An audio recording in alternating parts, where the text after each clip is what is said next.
प्यारे साथियों, आज के इस वीडियो पे आपको मैं क्लास 12th बायोलॉजी का एक काफ़ी महत्वपूर्ण प्रश्न बताने वाला हूं, जो कि आपका होने वाला है मेंडल के नियम। तो काफ़ी महत्वपूर्ण ये टॉपिक है और इस वीडियो में आपको मेंडल के ये जो 3 नियम है, तीनों को मैं पूरा अच्छे तरीके से एक्सप्लेन करने वाला हूं। ठीक है, तो आज के बाद आपका कोई भी डाउट नहीं रहेगा इनसे रिलेटेड। तो देख सकते हैं आपका मेंडल के पहला नियम, यहाँ पर इन्होंने 3 नियम दिए थे वंशागति में। तो यहाँ पर पहला नियम है, देखिए, प्रभाविता का नियम, और दूसरा आपका यहाँ पर है पृथक्करण का नियम, और थर्ड है आपका स्वतंत्र अभिवहन का नियम।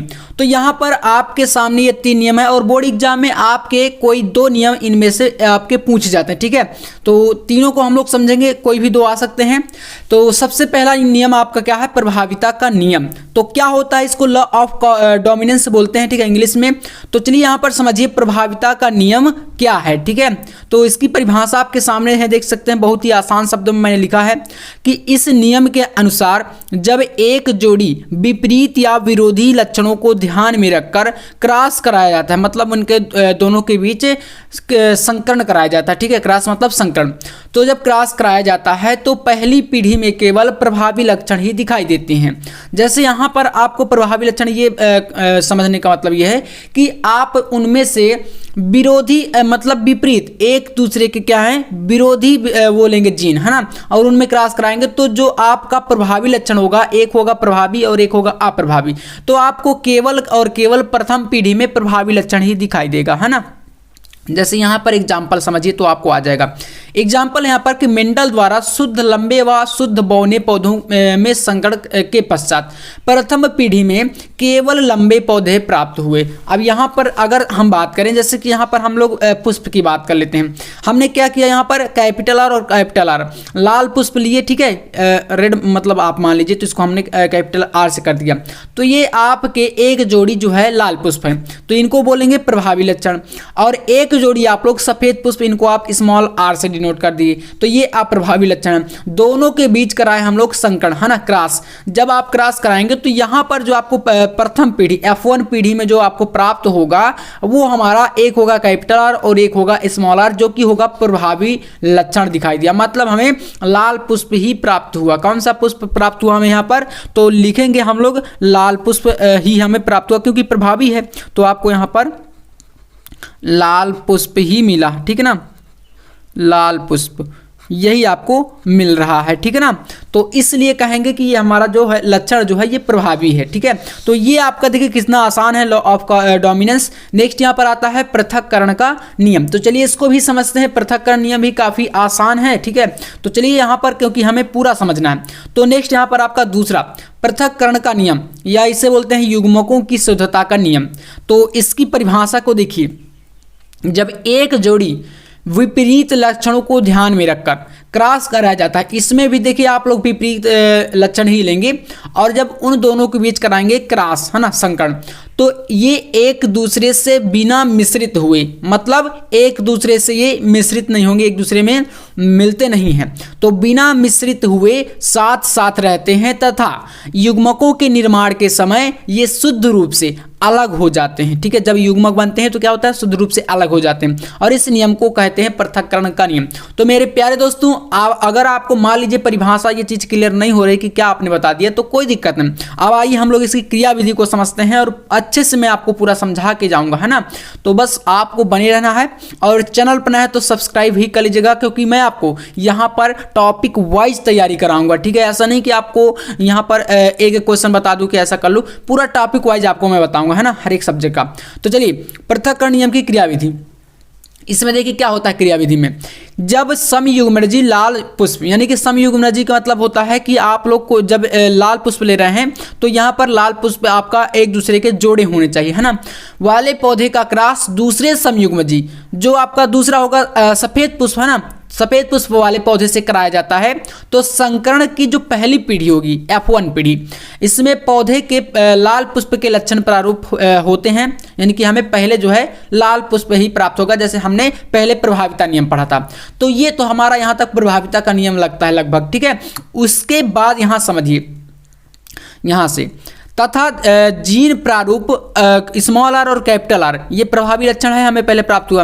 रंग के प्राप्त होते हैं क्योंकि लाल रंग के जीन हमारा जो है सफ़ेद जो हमारा लाल रंग का जीन है वो हमारा कैपिटल आर है और सफ़ेद रंग का जीन जो है उसमें आर है, प्रभावी होता है।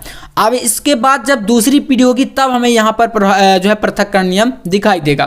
तो इसके बाद कह रहे तथा F2 पीढ़ी में सफ़ेद रंग का प्रकट होना यह दर्शाता है कि सफ़ेद रंग का जीन कैपिटल स्मॉल आर लाल रंग के जीन इस कैपिटल आर के साथ रहता है लेकिन मिश्रित नहीं होता तथा युग्मक बन जाते हैं, है ना, बनते हैं और पृथक हो जाते हैं। जैसे यहाँ पर इस डायग्राम को समझिए तो क्लियर हो जाएगा। देखिए हमने यहाँ पर प्रभावी लक्षण लाल पुष्प लिया, ठीक है, ये प्रभावी है और ये आपका सफ़ेद पुष्प अप्रभावी है। अब इसमें हमने जैसे पृथक नियम की बात करें तो यहाँ तक तो आपका F1 पीढ़ी में आपका पहला तो है प्रभाविता नियम, यहाँ पर स्मॉल आर और कैपिटल आर ये प्राप्त हो रहा है। लेकिन यहाँ पर अगर आप देखें क्रिकर आर एक, तो इसके बाद देखिए आपको दिख रहा होगा कि जो यहाँ पर एक देखिए कैपिटल आर है और एक स्मॉल आर है, यहाँ पर कैपिटल आर और ये स्मॉल आर। इसी तरफ से यहाँ से आइए तो इसमें देखिए एक कैपिटल आर और एक आपका स्मॉल आर। अब यहाँ से देखिए जब संगण करेगा तो कैपिटल आर से करा तो यहाँ पर ये दोनों प्राप्त हुए, फिर कैपिटल आर स्मॉल आर से किया तो ये दोनों प्राप्त हुए, है ना। इसी प्रकार से स्मॉल आर कैपिटल आर से तो यहाँ पर कैपिटल आर स्मॉल आर प्राप्त हुआ और इसके बाद यहाँ पर स्मॉल आर से किया तो यहाँ पर ये दोनों प्राप्त हो गए। अर्थात मेरे दोस्तों आप कह सकते हैं यहाँ पर हमें देखिए सफ़ेद पुष्प प्राप्त हुए ना, स्मॉल आर ये दोनों एक दूसरे क्या हैं, समयुग्मजी हैं।